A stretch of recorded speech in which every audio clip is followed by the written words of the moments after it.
C'est une grande émotion, c'est une vraie joie pour moi de prendre la parole dans cette cathédrale 400 ans après la naissance de Pascal, un écrivain et un philosophe qui, pour moi, a été bien plus qu'un objet d'étude, puisque c'est à lui que j'ai consacré toute ma carrière universitaire, mais c'est d'abord un inspirateur et un compagnon dans la foi, et je suis vraiment très heureux d'évoquer cette figure ici même dans la cathédrale. Nous sommes à 100 mètres de la maison où il a passé les 8 premières années de son existence, rue des Gras, juste derrière le chevet de la cathédrale. Il a vécu 400 ans avant nous, mais il a vécu ici même. Si nous ne sommes pas réunis par le temps, nous sommes réunis par le lieu. Il a contemplé le même puits de Dôme qui domine la ville.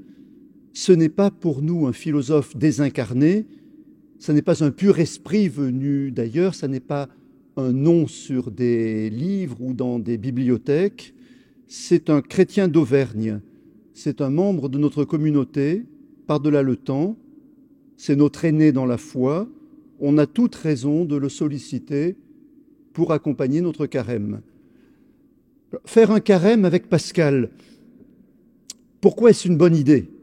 Alors, pas seulement parce que le calendrier des commémorations nous le suggère, d'abord, bien sûr, parce que Pascal est un maître à penser, que ses intuitions, ses analyses conservent une richesse absolument prodigieuse, mais aussi, et c'est l'angle que je vais prendre avec vous cet après-midi, parce que la vie même de Blaise Pascal, son cheminement spirituel, sont dignes de notre attention et de notre admiration. Donc, en quoi Pascal, l'homme, le chrétien, peut-il être pour nous un modèle, un guide, un compagnon ? C'est ce que je voudrais essayer de voir avec vous. Pascal a fait l'expérience de Dieu dans sa vie.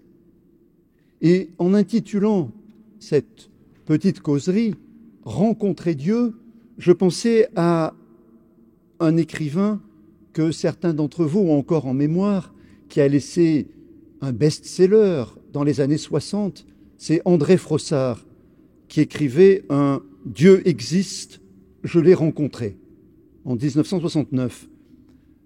André Frossard, peut-être un peu moins dans les mémoires aujourd'hui, raconte comment à 20 ans, il a rencontré brusquement la vérité chrétienne dans une silencieuse et douce explosion de lumière, dit-il, alors qu'il était entré dans une chapelle à Paris à la recherche d'un ami. Et il rédige son livre 35 ans après les faits, témoignage extrêmement rare, d'après son éditeur, d'une de ces conversions instantanées que ne précède aucune inquiétude, aucun trouble, aucune évolution intellectuelle. Je cite quelques mots de Frossard. Vous allez comprendre pourquoi. Je l'ai rencontré fortuitement, je dirais par hasard, s'il entrait du hasard dans cette sorte d'aventure, avec l'étonnement du passant qui, au détour d'une rue de Paris, verrait, au lieu de la place ou du carrefour familier, une mère inattendue battre le pied des maisons. Ce fut un moment de stupeur qui dure encore. Je ne me suis jamais habitué à l'existence de Dieu. Entré à 17h10 dans une chapelle du quartier latin à la recherche d'un ami, j'en suis sorti à 17h15 en compagnie d'une amitié qui n'était pas de la terre. Je suis ressorti quelques minutes plus tard, catholique, apostolique, romain, porté, soulevé, repris et roulé par la vague d'une joie inépuisable. La vague d'une joie inépuisable. En entendant ces mots, cette dernière phrase, on ne peut pas s'empêcher de penser aux pleurs de joie de Pascal, le 23 novembre 1654. Dans le témoignage de Pascal, il y a aussi cette insistance sur la dimension temporelle, quoique Pascal soit encore plus précis, puisqu'il nous donne le jour. Le lundi 23 novembre, jour de Saint Clément. Et puis l'événement de la nuit de feu est un peu plus long. Je cite Pascal, « Depuis environ 10h30 du soir jusqu'aux environ minuit et demi. » Mais surtout, et c'est à là que je voulais en arriver, il y a une différence majeure, c'est que le soir du mémorial, Pascal n'est pas éloigné de Dieu en apparence. Rien de comparable avec André Frossard, avec ce que nous dit André Frossard de lui-même. André Frossard était le fils du premier secrétaire général du Parti communiste français. Il était, je le cite encore une fois, sceptique et athée d'extrême gauche, et plus encore que sceptique, et plus encore qu'athée, indifférent et occupé de bien autre chose que d'un Dieu que je ne songeais même plus à nier, tant il me semblait passer depuis longtemps au compte des profits et pertes, de l'inquiétude et de l'ignorance humaine. En fait, la situation n'est pas la même. Et vous voyez, c'est ça qui est intéressant pour nous. Le 23 novembre 1654, ce que les biographes de Pascal appellent la deuxième conversion de Pascal, je vais y revenir, ce dernier, Pascal, ressemble à beaucoup plus, sans doute, à nombre d'entre nous ici, qu'à André Frossard, en ce début de carême. Pascal est un chrétien qui a besoin de se convertir. Alors, comme Pascal est un personnage célèbre, sa vie a été scrutée à la loupe. Et aujourd'hui, on parle de 3 conversions de Pascal. 3 conversions, ça fait quand même beaucoup pour un homme, un chrétien, qui a été baptisé à l'âge de 8 jours, à quelques mètres d'ici, dans l'ancienne église Saint-Pierre, qui n'a jamais quitté la foi chrétienne, qui n'a jamais abandonné la pratique religieuse. Alors, restons encore un ultime moment au livre de Frossard, et surtout à son titre. Et c'est le titre qui est demeuré dans les mémoires, qui a suscité d'innombrables variations. C'est le titre qui a frappé, même les gens qui n'ont pas lu le livre. Dieu existe, je l'ai rencontré. Et il y a une dimension très pascalienne dans ce titre. Ni Dieu, ni l'Évangile ne sont des vérités abstraites, encore moins des valeurs. Ce terme boursier, ce terme de valeur est horrible quand on l'applique à la foi chrétienne. Il n'y a pas de valeur chrétienne. Laissons la formule aux journalistes. Pour les chrétiens, il y a un Dieu qui est venu parmi les hommes. Pascal était très réservé devant les preuves de l'existence de Dieu. Pascal ne serait jamais allé demander à des scientifiques s'ils pouvaient les aider sur le chemin des preuves de l'existence de Dieu. Je vous cite une pensée qui porte le numéro 222 en livre de poche dans l'édition Sellier. Pascal nous dit « Les preuves de Dieu métaphysiques sont si éloignées du raisonnement des hommes et si impliquées, c'est-à-dire enchevêtrées, complexes, difficiles, qu'elles frappent peu. Et quand cela servirait à quelques-uns, cela ne servirait que pendant l'instant qu'ils voient cette démonstration. Mais 1 heure après, ils craignent de s'être trompés. » C'est beau ça, c'est tout Pascal. On fait des bons raisonnements, personne ne peut les contredire, mais 1 heure après, on craint de s'être trompé. On ne conduit pas toute sa vie sur des raisonnements, aussi brillants et solides soient-ils. On ne remet pas son existence à un Dieu dont les philosophes nous auraient apporté la preuve. Et dans la formule de Frossard, Dieu existe, je l'ai rencontré, on comprend immédiatement que le rapport à Dieu est d'un autre ordre, celui de la rencontre. Et c'est le mot sur lequel je veux m'arrêter maintenant. Le mot est magnifique. Il est plus difficile qu'il en a l'air. Qu'est-ce que rencontrer Dieu ? André Frossard a une boutade. J'ai rencontré Dieu comme on rencontre un platane. Est-ce que Pascal a rencontré Dieu ?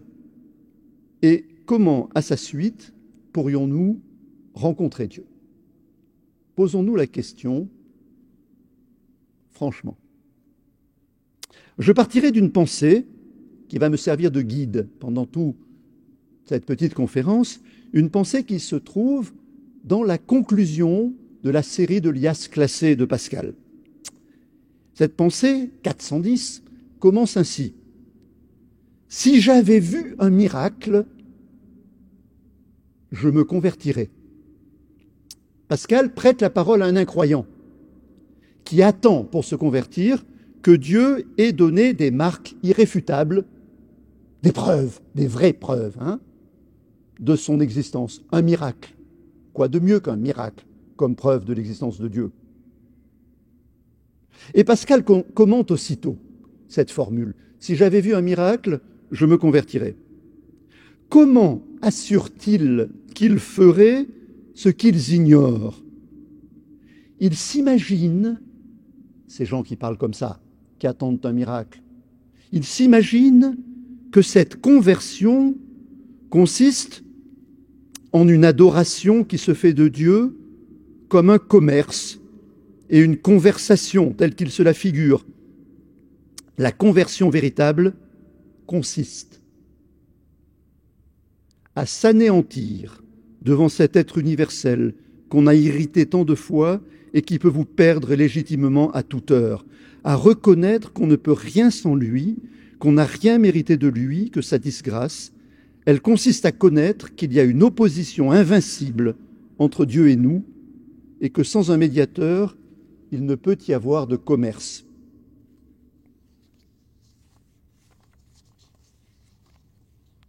Ce texte est d'une immense profondeur et d'une vraie dureté. Il peut nous faire peur. Pascal nous parle d'anéantissement, de disgrâce, d'opposition invincible entre Dieu et nous. Ce texte peut aussi nous encourager. Je pense pouvoir vous le montrer.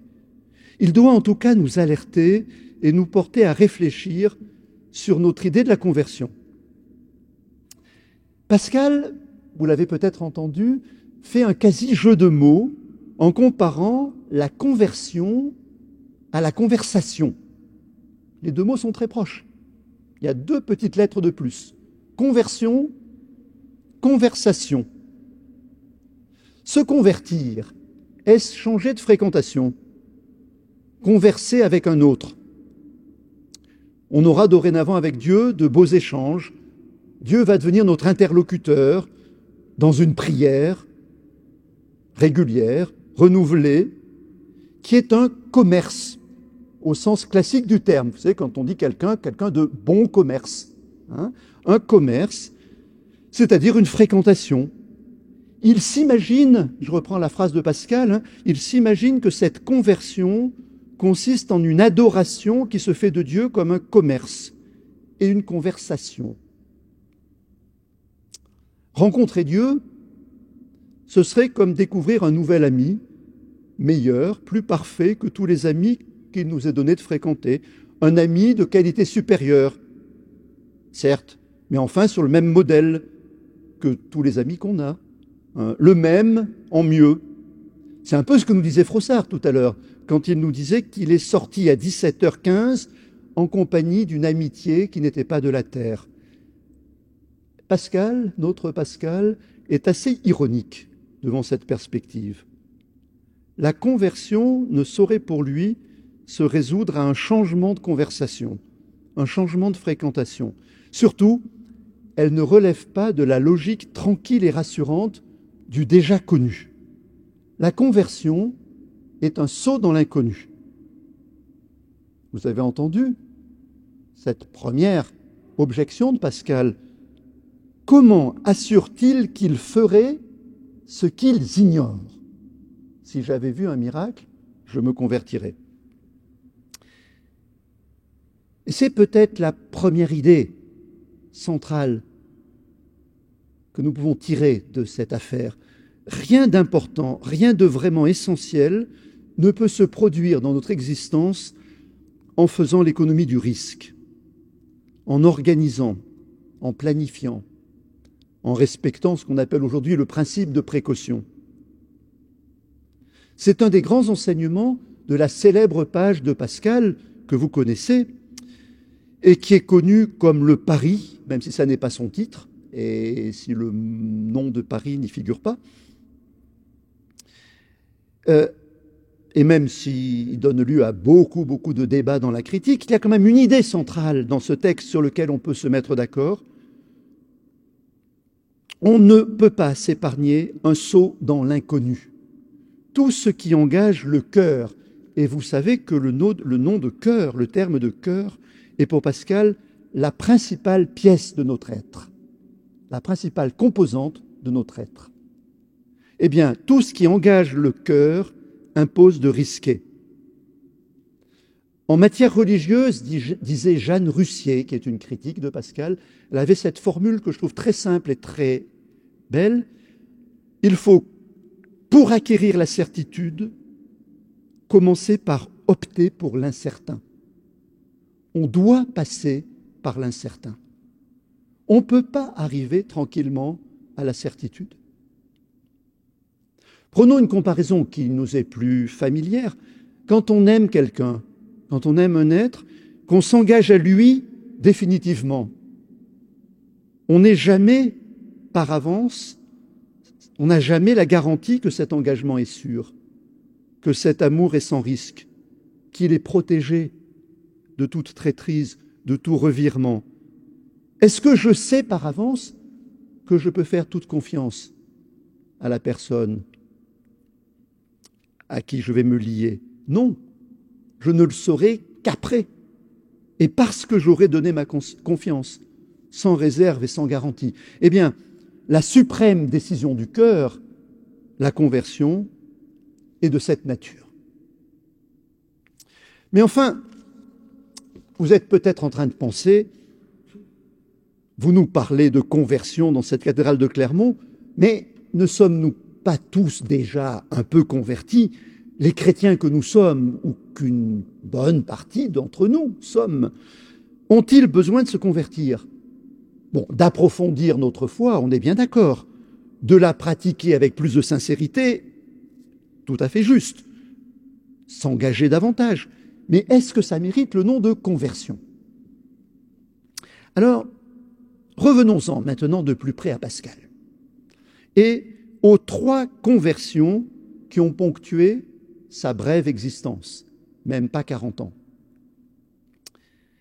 Henri Gouillet, qui est un grand philosophe du XXe siècle, un très bon lecteur de Pascal et quelqu'un de passionnant, affirme fortement que ce qui arrive avec les pensées de Pascal, ce n'est pas une nouvelle philosophie, ce n'est même pas une philosophie. Ce qui arrive, je cite Gouillet, c'est une conversion qui fait du converti un convertisseur. Alors, on ne saurait mieux dire le statut essentiel de la conversion dans l'expérience spirituelle de Pascal, comme dans son projet d'écriture. Pascal s'est converti et Pascal veut qu'à sa suite, chacun de nous se convertisse. C'est quand même bizarre. Pascal, je vous disais tout à l'heure, a été baptisé à l'âge de 8 jours. Ça nous paraît tôt. En fait, c'est même un peu tard pour l'époque, où les nouveau-nés mouraient très nombreux et où la pire chose qu'on craignait pour un nouveau-né, c'était qu'il meure sans baptême. Alors, probablement, le bébé Blaise a été ondoyé à sa naissance en attendant que le père revienne pour qu'on procède au baptême. Étienne était en mission à Paris pour défendre la cause de Clermont contre la rivale de toujours, Riom. Donc Pascal a été baptisé à 8 jours, c'est quand même pas très vieux. Il a été élevé par son père dans une foi chrétienne ferme. C'est ce que nous raconte dans la vie de Pascal sa sœur Gilberte, la sœur aînée. Elle parle de ce père, Étienne, qui, ayant lui-même un très grand respect pour la religion, lui avait inspiré dès l'enfance. Donc Pascal n'a jamais perdu la foi, comme on dit bizarrement et un peu maladroitement, comme si la foi était de ces choses qu'on perd, comme sa montre ou son téléphone portable. Et pourtant, notre bon chrétien, vous disais-je tout à l'heure, a connu plusieurs conversions. Faisons le compte. La première survient en Normandie, à Rouen, en 1646, où il séjourne avec toute sa famille. Je n'entre pas dans les détails, vous les trouverez partout, ils sont assez savoureux, mais je signale que c'est un bouleversement spirituel qui frappe tous les membres de sa famille. Cette conversion est un événement familial qui aura des répercussions sur le père Étienne, sur les 3 enfants, Gilberte, Blaise, Jacqueline, sur le gendre, sur le mari de Gilberte, Florin Perrier, sur les enfants du couple. Voilà. À ce moment-là, Pascal approfondit sa formation théologique, il se met à lire des livres de piété, il fait des lectures religieuses, il se lance dans une polémique avec un prêtre un peu scandaleux, le sieur de Saint-Ange, et on voit ce Pascal avec le feu du néophyte qui polémique face à ce théologien qui déraisonne. Donc, à 23 ans, Pascal, à Rouen, décide de mettre sa foi au cœur de son existence. Il était chrétien avant, mais avec cet événement normand, la foi devient la chose essentielle. Et derrière lui, il entraîne tout son entourage. Et pourtant, 8 ans plus tard, en 1654, prend place le grand événement, l'événement le plus connu, celui d'une deuxième conversion. C'est la nuit de feu dont il nous reste le mémorial. À ce moment-là, Pascal se rapproche de Port-Royal, où sa sœur Jacqueline était devenue religieuse, cistercienne. On a des témoignages, je vous en cite un témoignage de Nicolas Fontaine, qui nous a laissé des mémoires. Donc Nicolas Fontaine est quelqu'un de Port-Royal, et dans ses mémoires, on entend le choc de la conversion de Pascal. Écoutez-le. C'est Fontaine qui parle. Monsieur de Sacy et tout Port-Royal des Champs étaient ainsi tout occupés de la joie que causait la conversion et la vue de monsieur Pascal, et on admirait la force toute puissante de la grâce qui s'était si humblement soumis, cet esprit si élevé de lui-même, par une miséricorde dont il y a peu d'exemples. C'est la fin de l'entretien avec monsieur de Sacy. Vous voyez, ils ont vécu, ils ont compris cela comme une conversion stupéfiante. Et il nous parle aussi de cette humilité paradoxale et miraculeuse où sont renversées toutes les hiérarchies. Je vais y revenir dans un instant. Mais continuons l'histoire. Comme s'il ne suffisait pas que ce chrétien de naissance soit déjà passé par 2 conversions, les critiques, les biographes de Pascal, se sont ingéniés en détecter une 3e. Or, ils ne sont pas tous d'accord ni sur sa nature, ni sur sa date. Je ne vais pas me lancer dans l'exposé du dossier, ce n'est pas notre sujet maintenant, mais ce qui est intéressant, c'est qu'ils ont tous senti qu'il s'était encore passé quelque chose de très fort dans les dernières années de la vie de Pascal, dans les 2-3 ans qui précèdent sa mort, et que ce quelque chose est de l'ordre de la conversion. Voilà ce qu'en dit un autre critique, un très grand lecteur, un très grand éditeur, le plus grand connaisseur de Pascal au XXe siècle, qui est Jean Ménard. Pascal prit le dessein de se retirer de toutes les controverses, de se consacrer plus encore que par le passé aux œuvres de charité et de piété. La fin de l'année 1661, l'année qui précède sa mort, fut donc marquée comme par une nouvelle conversion. Ça veut dire que la conversion de Pascal n'était pas achevée alors avec la nuit de feu, qu'il devait progresser sur un chemin de détachement, un mixte de souplesse, d'abandon et de radicalité, l'abandon de la polémique, l'abandon d'une certaine préoccupation intellectuelle, la vente de sa bibliothèque, selon certains, on a des témoignages, et puis une radicalité nouvelle dans la préoccupation de la charité, de la prière. En tout cas, on comprend mieux ce que ces gens du XVIIe entendent par l'idée de conversion. Quand Pascal, dans le mémorial, s'accuse d'avoir oublié Dieu, cela ne recouvre ni une période d'indifférence religieuse, et encore moins une perte de la foi. Le mot conversion est continuellement employé à Port-Royal, comme dans la Bible, pour désigner un retournement de l'âme. Mais Pascal n'a jamais douté véritablement. Beaucoup d'autres ont douté. Certains sont passés par des périodes d'incroyance. Non, ce n'est pas le cas de Pascal. Mais son drame intérieur, j'emprunte la formule à Jean Ménard encore, n'est pas celui de la foi, mais de la vie de foi. Oui, c'est un problème de hiérarchie, de mise en ordre de notre existence, du choix du principal et du secondaire. Il s'agit de savoir ce qui importe le plus, ce qui doit passer en premier. Et cette réorganisation de notre vie est toujours à recommencer. C'est comme dans nos intérieurs, où le désordre finit toujours par prendre le dessus. Il faut continuellement remettre les choses à leur place. Alors, revenons au 23 novembre 1654, à la nuit de feu. Qu'est-ce qu'il s'est donc passé ce 23 novembre? Qu'est-ce qui a transformé ce déjà chrétien, qu'était Pascal, en un plus chrétien? En quoi faut-il parler d'une conversion? La question nous importe. Ce n'est pas une curiosité historique, elle nous importe parce qu'elle nous concerne tous ici directement. Et je crois que c'est très bon de se la poser à l'occasion de Pascal en ce début de carême. Non pas qu'on s'apprête, j'imagine pas, à vivre dans les jours qui viennent une effusion mystique digne de Pascal, à connaître une nuit de feu, à verser des pleurs de joie, mais notre problème est celui de Pascal. Pour nous en convaincre, écoutons les premières lignes d'un très beau texte de Pascal,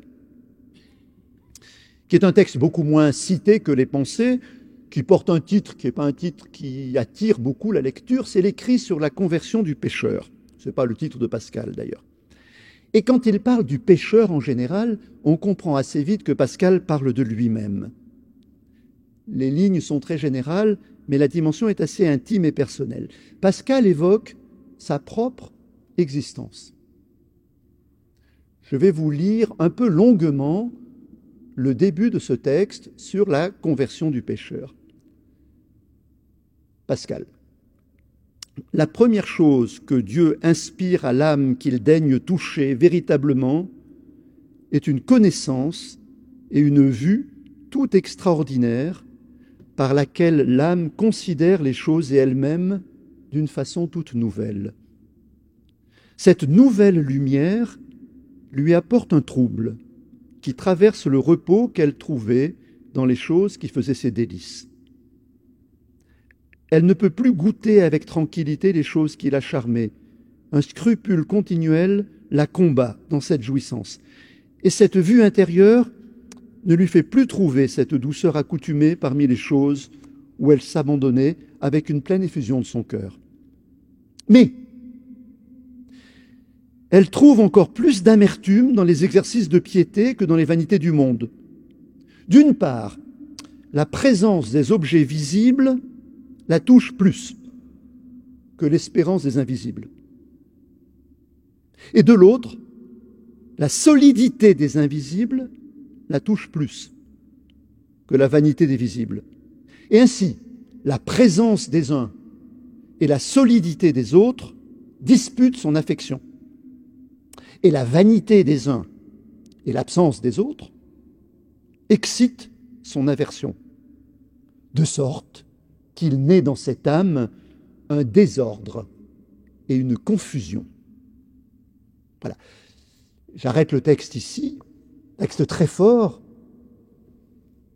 Pascal parle de lui, et Pascal, je crois, peut aussi parler de nous, parler de chacun de nous. C'est un écrit qui commence par décrire un état psychologique et spirituel, un sentiment de déchirement interne qui va jusqu'à la détresse. Pascal parle de désordre de confusion. Vous avez entendu, d'un côté, des objets présents et visibles, mais inconsistants, et qui nous paraissent de plus en plus inconsistants. Et de l'autre, des objets solides, dignes d'espérance, mais invisibles et absents. Donc, de chaque côté, il y a une sorte de frustration, d'insatisfaction. Tout est devenu amer. Alors, mettons les points sur les i. Dans le cas de Pascal, soyons précis. De quoi s'agit-il exactement? Pascal ne fait rien de mal. Si c'est un pécheur, évidemment, comme tout homme, ça n'est quand même pas un très grand pécheur. Dans le mémorial, il emploie des mots très forts à son endroit. Il dit « Jésus-Christ, je m'en suis séparé, je l'ai fui, renoncé, crucifié. » Qu'est-ce qu'il veut nous dire? Les années qui précèdent cette nuit du mémorial, cette nuit de novembre, forment ce qu'on appelle la période mondaine de Pascal. C'est la période pendant laquelle le savant se consacre à sa science. Il cherche à être reconnu, à obtenir une autorité intellectuelle et une gloire qu'il mérite, que ses grandes découvertes méritent. Il correspond, vous le savez peut-être, avec le mathématicien Fermat sur les probabilités. Il a inventé sa machine arithmétique, il essaye de la diffuser. Pour lui donner un petit peu d'importance, il l'offre à une reine, la reine Christine de Suède, pour en tirer du prestige. Il participe aux travaux d'une académie parisienne de mathématiques. Où est le mal? Il ne fait rien de mal. Toutes ces choses sont respectables. Et même, de notre point de vue, remarquables, mais insuffisantes et dévoreuses. Pascal a besoin d'unifier sa vie, pour prendre une formule chère aux moines, notamment aux bénédictins. On ne peut pas partager, on ne peut pas faire la part des choses. Donner sa part à Dieu, donner sa part à l'ambition, donner sa part à la carrière, à la vie de famille. L'un doit nécessairement prévaloir. Tout a sa place, mais tout ne peut pas être mis sur le même plan. Sur le plan des idées et des principes, bien sûr, Dieu est au sommet, mais Dieu reste une sorte d'abstraction, une réalité lointaine, alors que la machine arithmétique, l'enthousiasme qu'elle remporte, la notoriété scientifique, ça, ce sont des réalités tangibles pour le jeune savant Blaise Pascal. Elles occupent son quotidien, oui, mais elles ne remplissent pas sa soif d'absolu. Elles ne donnent pas un vrai sens à l'existence. Voilà l'état de Pascal à la veille de la nuit de feu. Alors, que se passe-t-il dans la nuit du 23 novembre 1654? Ça n'est pas une apparition, ce n'est même pas une vision, ce serait plutôt une sorte d'illumination. C'est d'abord le sentiment d'une présence. Dans le papier que griffonne Pascal au milieu de la nuit, le mémorial, surgissent toute une série de réminiscences de la Bible, de l'Ancien comme du Nouveau Testament. Mais toutes ces bribes d'écriture sainte conduisent à un nom. Je trouve ça merveilleux. Pascal, vous connaissez bien sûr la formule, écarte le Dieu des philosophes et des savants pour lui substituer le Dieu d'Abraham, Dieu d'Isaac, Dieu de Jacob. Puis après, ce Dieu fait place Dieu de Jésus-Christ. Et enfin, l'acmé, le sommet de cette expérience, c'est quand Pascal peut dire « mon Dieu ». Dans une invocation qui dit à la fois la possession et la dépossession. « Mon Dieu, me quitterez-vous » Reprenez le mémorial et vous verrez que toutes les formules de la Bible montent vers cette expression qui est la plus banale du monde, qu'on emploie tous, mon Dieu, et que Pascal a pu, ce 23 novembre, prononcer au sens plein du terme. Mon Dieu, me quitterez-vous? Vous voyez, le 23 novembre 1654 est un moment de joie, mais c'est aussi un moment grave. Pascal fait une rencontre, donc la possibilité d'une perte.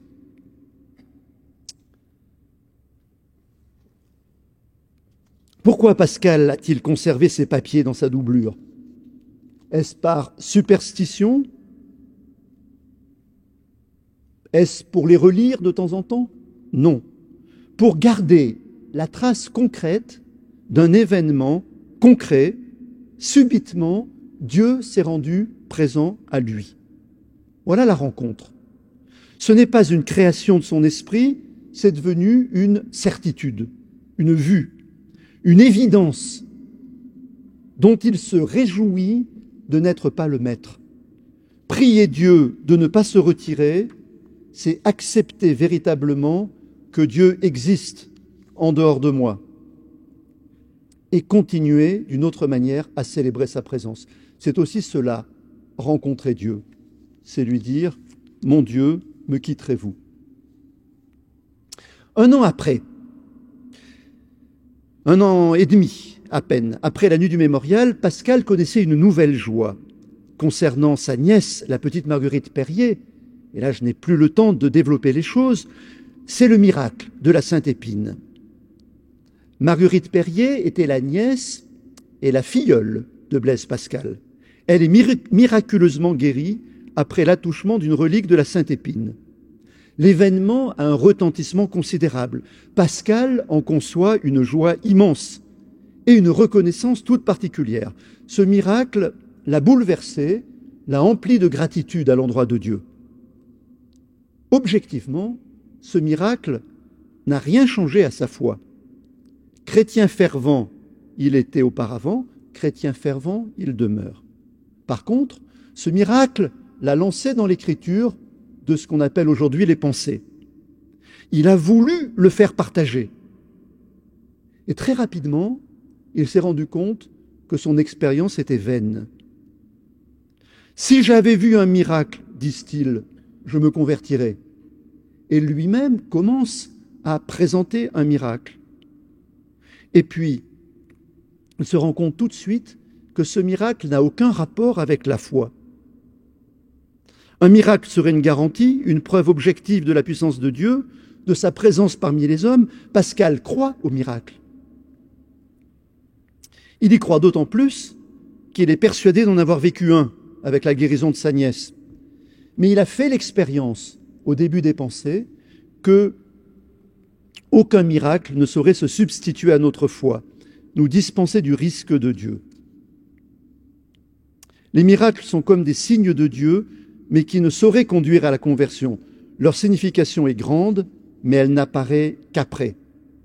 La chose est importante, car elle nous fait comprendre que la foi est d'un autre ordre, qu'une rencontre avec Dieu ne peut se faire sans qu'on s'expose, sans qu'on se mette en danger, sans qu'on joue le tout pour le tout. Je conclus. Pascal a-t-il rencontré Dieu? C'est indéniable, mais pas de la manière spectaculaire, tonitruante, qu'on attend toujours vaguement dans les expériences de conversion. On ne rencontre pas Dieu par des preuves, qu'elles soient rationnelles ou spectaculaires.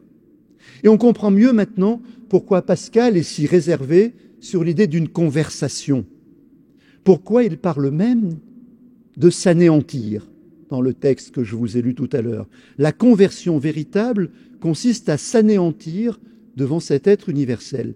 Et Pascal, on le voit dans les brouillons, on a les brouillons de ce texte. Pascal commence à écrire « s'humilier ».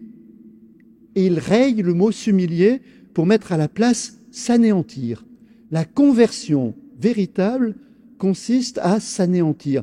Humiliation comporte des résonances morales, et dans anéantir, elles disparaissent. L'anéantissement est d'un autre ordre, bien moins moral qu'existentiel. Et on le voit dans la vie de Pascal, qui nous montre un chemin de dépossession chez un homme qui était particulièrement riche. Pascal nous fait penser au jeune homme riche de l'Évangile, qui s'en alla tout triste parce qu'il avait de grands biens. Pascal avait vraiment de grands biens, de bien plus grands biens que la richesse matérielle. Mais lui, il n'est pas parti. Il n'est pas parti triste, il est resté, et joyeux, en versant des pleurs de joie. Il est allé très loin dans l'oubli de soi-même, oubli du monde et de tout hormis Dieu, écrit-il dans le mémorial. En fait, vous voyez, ce qui me frappe personnellement en méditant sur la vie de Pascal et en fréquentant son œuvre jour après jour, il me montre comment on est encombré par soi-même.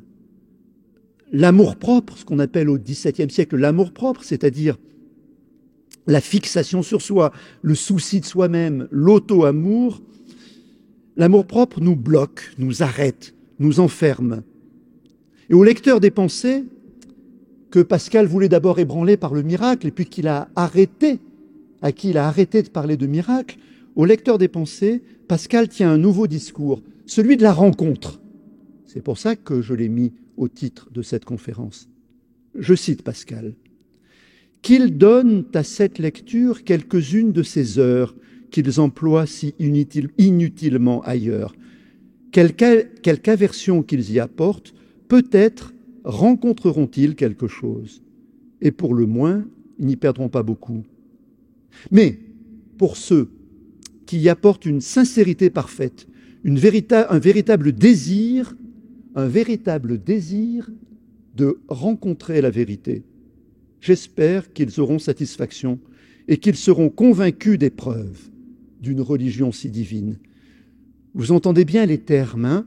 Une sincérité parfaite, un véritable désir de rencontrer, et c'est-à-dire une disponibilité totale. Voilà ce que Pascal entend par l'anéantissement.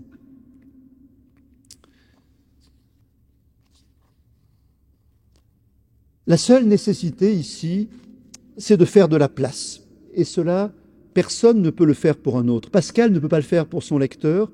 La grâce elle-même de Dieu y est inopérante, quelle que soit son efficacité. L'articulation de la grâce efficace et de l'initiative humaine dans ce problème qui a empoisonné le XVIIe siècle, des rapports de la grâce et de la liberté, eh bien, l'articulation de la grâce et de la liberté se tient dans cette espèce de kénose humaine, de videment de l'homme à l'imitation du Christ. Et toute la vie de Pascal a consisté en cette désappropriation. On en a un bel écho, un écho très touchant, dans la lettre que Jacqueline, la sœur religieuse, envoie à Clermont-Ferrand, à Gilberte, le 25 janvier 1655, quelques semaines après la nuit de feu. Mais elle n'avait pas connaissance de la nuit de feu. Personne n'avait connaissance de la nuit de feu. On l'a découverte après la mort de Pascal. Écoutez, Jacqueline, écrivant à sa sœur, « Je ne faisais que le suivre sans user d'aucune sorte de persuasion, et je le voyais peu à peu croître de telle sorte que je ne le connaissais plus. Je crois que vous en ferez autant que moi si Dieu continue son ouvrage. » Et particulièrement en l'humilité, en la soumission, en la défiance et au mépris de soi-même et au désir d'être anéanti dans l'estime et la mémoire des hommes. Voilà ce qu'il est à cette heure. Il n'y a que Dieu qui sache ce qu'il sera un jour. Vous avez entendu cette formule « croître en humilité ». C'est une étrange formule, hein ? Cette humilité qui frappe Jacqueline, comme on a entendu tout à l'heure qu'elle frappait Port-Royal, ce n'est pas un simple abaissement, c'est une élévation paradoxale. Jusqu'où Pascal montera-t-il avec une telle humilité? Et c'est nous qui en sommes les témoins aujourd'hui, 400 ans après sa naissance, qui nous réunissons ici autour de sa personne, parce que cette personne s'est vidée, s'est humiliée d'une façon inouïe. Le curé de Saint-Étienne-du-Mont, qui lui a administré les derniers sacrements, qu'il a assisté dans les derniers jours de sa maladie, le curé de Saint-Étienne-du-Mont était frappé par l'humilité de Pascal. Et il répétait, c'est un enfant. Il est soumis comme un enfant. Il est humble, il est soumis comme un enfant. Ce témoignage résume en un seul mot le chemin par lequel Pascal a rencontré Dieu. Alors je finis en reprenant le titre de Froissart. Dieu existe, je l'ai rencontré. Il pourrait y avoir un petit problème si on interprétait mal ce titre. Non pas le verbe rencontrer, vous avez vu comme il est juste, hein, mais le pronom « je ».